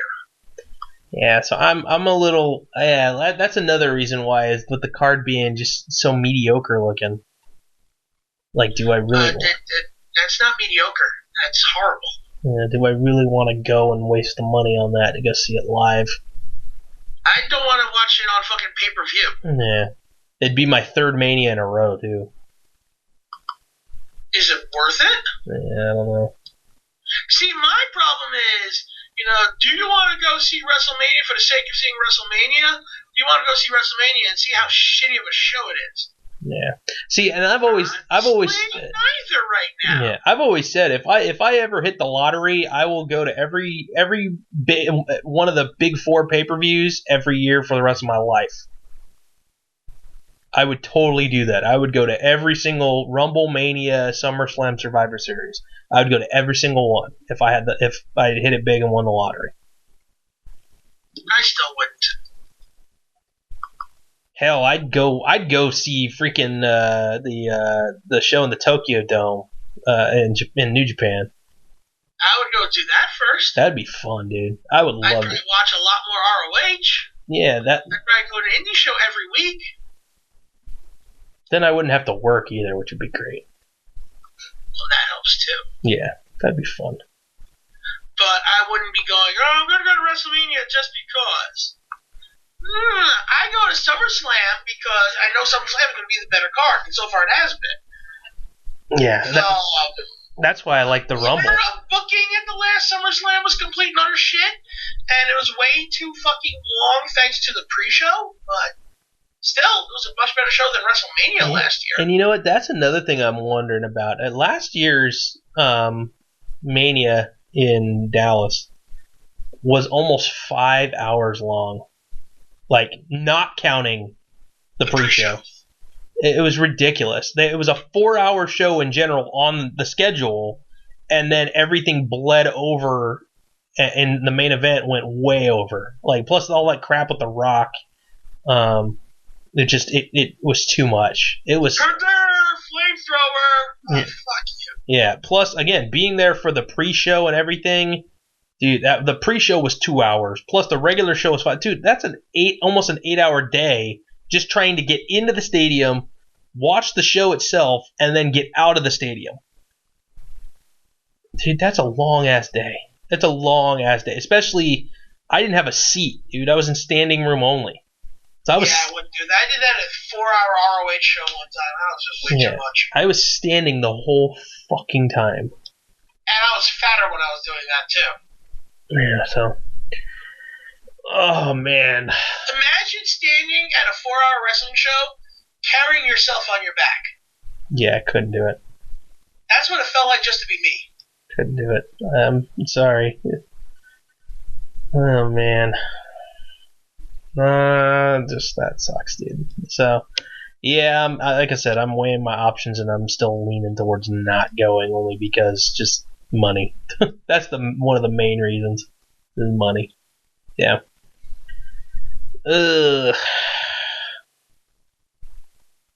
I got something cool though. Brian ordered a couple of things. There's this thing out there on the internet called Dropkick Depression. And it was started by pro wrestler Tara Calloway, You've heard that name before? Nope. No. Okay, she's an indie wrestler. She wrestles all up. She's wrestled in Vegas. She was originally living in Vegas. She's wrestled up and down California. She also wrestles in the Northeast from time to time as well. She started it as a way to kind of make people aware of the symptoms and what's going on with depression, and that hey, there's other people out there like you, so don't do something rash.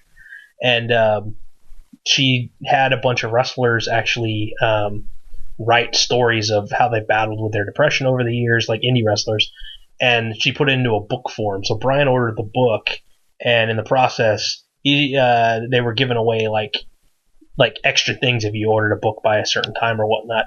And so I have a Dropkick Depression hat, so I'm really stoked about that. So Nice. yeah, so anybody out there listening, go check out on Facebook Dropkick Depression.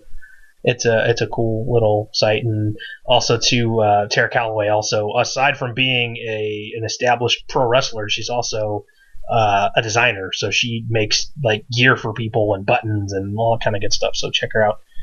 Free plug there. I gotta say something. So hell of a nice girl too. Super nice. And her whole gimmick is she's like the she goes with a dinosaur gimmick. It's always funny. She's tries to be all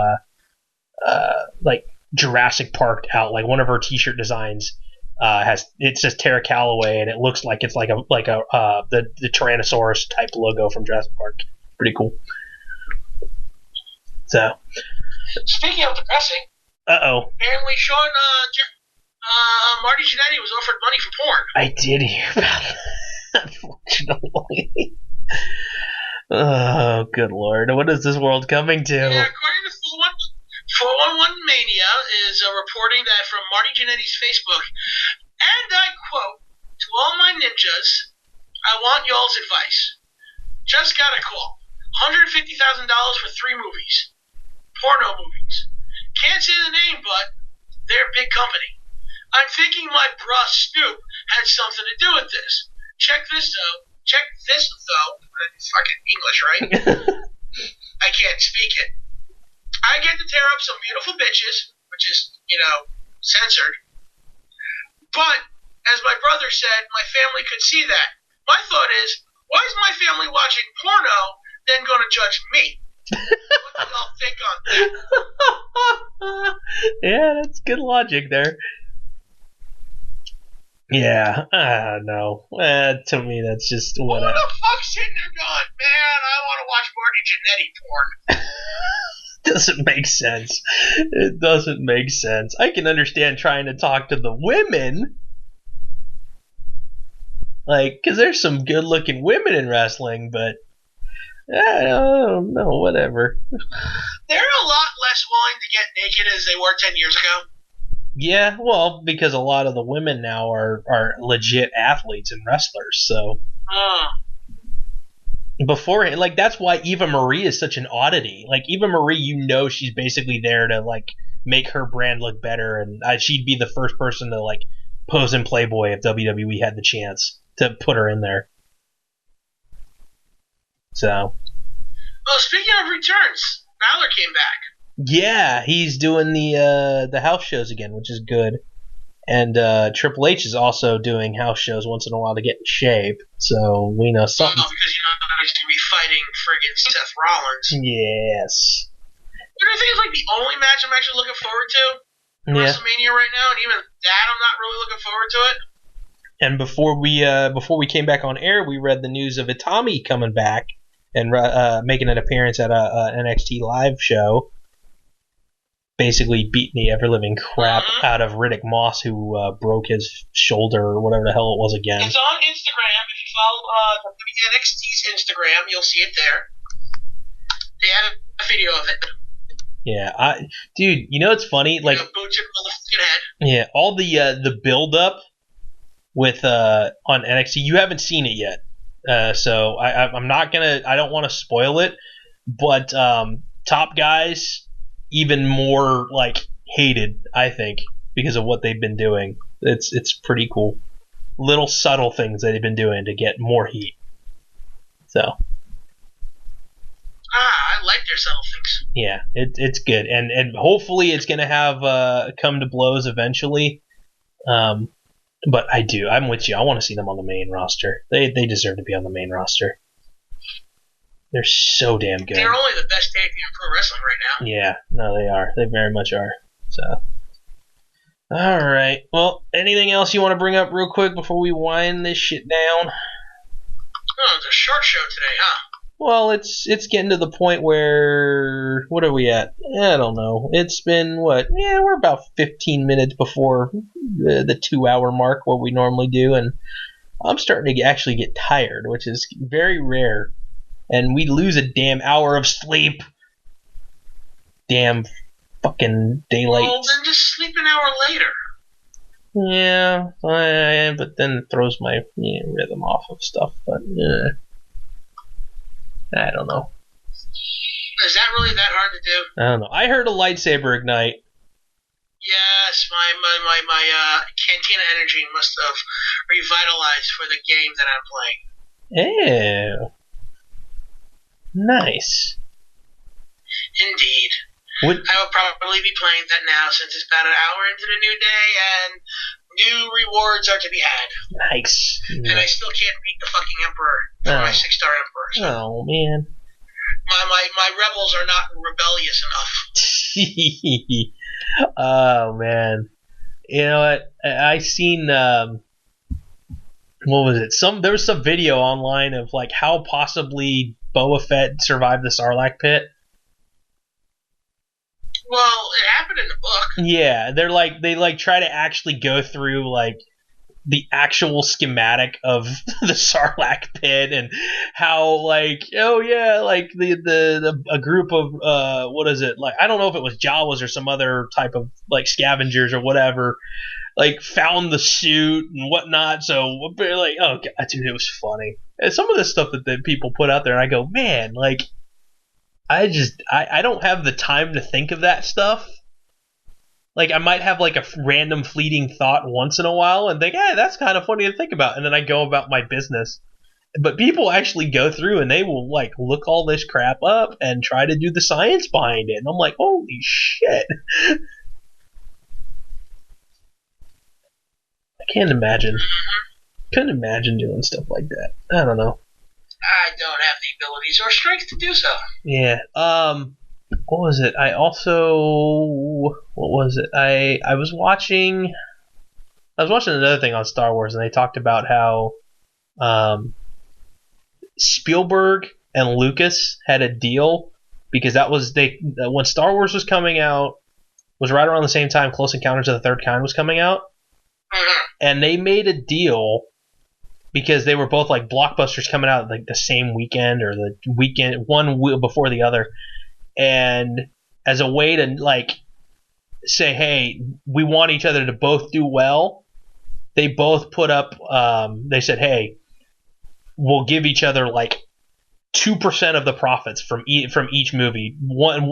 Spielberg will get 2% of the profits from Star Wars, and Lucas will get 2% of the profits from Close Encounter. So they both kind of encourage each other to do well instead of creating a heated rivalry or whatnot. Well, they're also really good friends. Yeah, and from that. Well, the funniest part is Spielberg is still making fucking money off of that deal. And Lucas is not. Hey, you know, and he's still making good.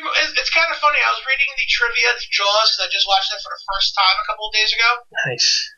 And the idea was when they were testing out the equipment, a couple of Spielberg, Lucas, and a few other people that I knew, I think Scorsese and someone else, all snuck into the props area and trapped George Lucas's head accidentally in Bruce's mouth. Like, Lucas put his head in there, be all jokingly, and then two guys closed it on him and it got stuck. Oh, Jesus. That's awesome. That's a good little nugget. Funny. That's a good visual. Yeah. Oh, man. Yeah, that's... I just... my hope when it comes to Star Wars... Sorry about the pun. All of a sudden my brain went, oh, I just said hope and mentioned Star Wars. Is that this trilogy ends up being at least the equivalent to the original, because we saw how bad the new prequel trilogy did. We hope it's on the same level. Yeah. Yes, The Force Awakens is a great movie. And you know what? The Star Wars story, the Rogue One, was excellent in my opinion. I want them to do more stuff like that. I agree, and there's supposed to be a solo Han Solo movie that's already as a young Han Solo, pre-Rebellion days. Pre Millennium Falcon. Like we actually, maybe we'll see him win it from Sonic. That's the rumor, is that that's supposed to be in there. So does that mean that we're just gonna get like awesome voice acting work from Billy D. Williams and Harrison Ford, and just like really weird character acting work, or is this gonna be overly CGI'd like fucking Tarkin and Leia? No, they've already hired actors and stuff to portray those guys, younger guys. Let me bring it up real quick. Let me go to IMDb and bring it up. But yeah, they've already hired the younger actors, and I want to say it might be like Danny Glover's son is playing, what's his name? Playing Lando. But it's not Billy D. Williams. I know. We need to go back in time, capture young Billy D. Williams, and force him to make the movie. Yeah, I don't know. Solo. Yeah, Scott, that's a great idea. Yeah, Scott, that's a great idea. Damn right it is. Let's see. Untitled Han Solo Star Wars anthology film. Let's see here. Yeah, nothing's official. Yeah, Donald Glover is supposed to be Lando Calrissian. Aiden Einrich is supposed to be a young Han Solo. I don't know who that is. Aiden Einrich was in a couple of Francis Ford Coppola films, Tetro and Twixt. He was also in a movie called Beautiful Creatures. Never seen it. Yeah, it's more indie film type stuff. He's played little parts on random TV shows as well. Yeah, nothing specifically that I know of. I'll send you a picture of what he looks like, so you can see. Whoops, the Skype there. And then, yeah, like I said, so Donald Glover is cast as the young Lando, and then Woody Harrelson's gonna be in it. That's what, Jabba the Hutt? No, he's gonna play a character named Garrus Shrike. I don't know either. Yeah, so we shall see. Why does this name sound familiar? What is he in? Oh, the guy, Michael Kenneth Williams is supposed to be in it. And does that name ring a bell to you? He was Not really. He was a random one of the guys in RoboCop. He was in 12 Years a Slave. He was in I haven't seen that, unfortunately. Gone Baby Gone. Haven't seen that yet. Oh man, yeah. Although I don't want to, I don't think. Yeah, he plays a character in Assassin's Creed as well. Yeah, well, no one's seen that. I want to see it. Don't. He was in the Purge Anarchy. Yeah. Still haven't seen that. So, yeah, he's unnamed right now, but and then Emilia Clarke is supposed to be in it as well. Are we gonna see Han finally do the Kessel Run in 2 parsecs? That would be fun. You know who Emilia Clarke is, right? Not off, No. Emilia Clarke was in. She was Sarah Connor, young Sarah Connor in Terminator Genesis. Never. And she also is on the hit show Game of Thrones as. Yeah, because I watched that. Yeah, as I gotta say, Daenerys Targaryen. I don't watch that show either. So, but if you say Game of Thrones, and yeah, She the blonde one with all the dragons yes, and her tits hanging out all the time. a lot. Yes, from what I hear. Okay.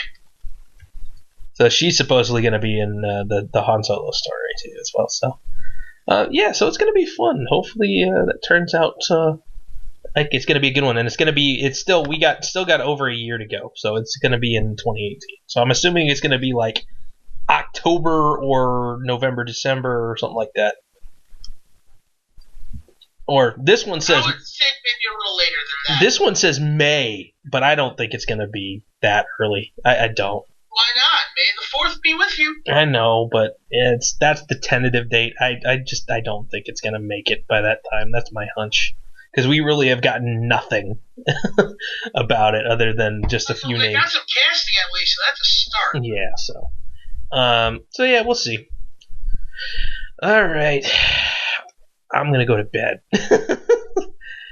I'm gonna watch movies. Yeah, well, I'll probably watch a movie with my eyes closed after about 15 minutes of watching it with my eyes open. So that's usually what happens for me. So, anything else? You're gonna absorb the movie through osmosis? Probably. Either that or I'll just turn on some TV show that I kind of don't want to watch. So instead of reading books, you just put them under your pillow, go to sleep, and in the morning you know exactly what you Oh, read? dude, I would absolutely love that. That would be so cool. That would have saved so much time in high school. I know, man. That'd be great. Jesus Christ. All right. Well, if you want to find Scott on Instagram, it's at ScottNDX. Or you can find Girl Blood Radio, which is basically mine, because I really don't want to have my own Instagram. That's Girl Blood Radio on Instagram. It's his way of having Instagram without having Instagram. Yeah. So I don't have to post pictures of myself and, like, yeah. Oh, please, like I do? Yeah, that's true. That's true, too. You post, but yeah, you've been posting a lot of artwork. You're still on pace, yeah? With your artwork? Sort of, yeah. I gotta work on today's drawing because I haven't done any drawing yet today because fucking work. Yeah, don't blame you. But I'll figure out something to doodle. that's cool. And then, yeah, be sure to hit that subscribe button, like us, the YouTube. Or dislike us. Yeah, because fuck it. Any press is good press, I guess. But, Controversy creates cash. yeah, that is true. Not that we've seen it doing this show for 9 years, but That is true, too. Oh, man.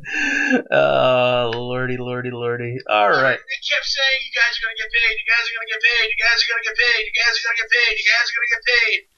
God damn, as they say, wish in one hand and shit in the other. Or Yeah. in this case, you collect money from radio show or shit in the other, see which one fills up first. Yeah, so. All right. Well, on that note, we will talk to you next week here for Scott NDX out in New York City. I am Daniel. New York City! Get a rope. I am Daniel Correa. Have a good night. And, let's end it with a little celebrity death match. Good fight. Good night. Fuck, I was just about to say that. Love it. Awesome. All right. Bye, everybody. Bye, Dr. Dick!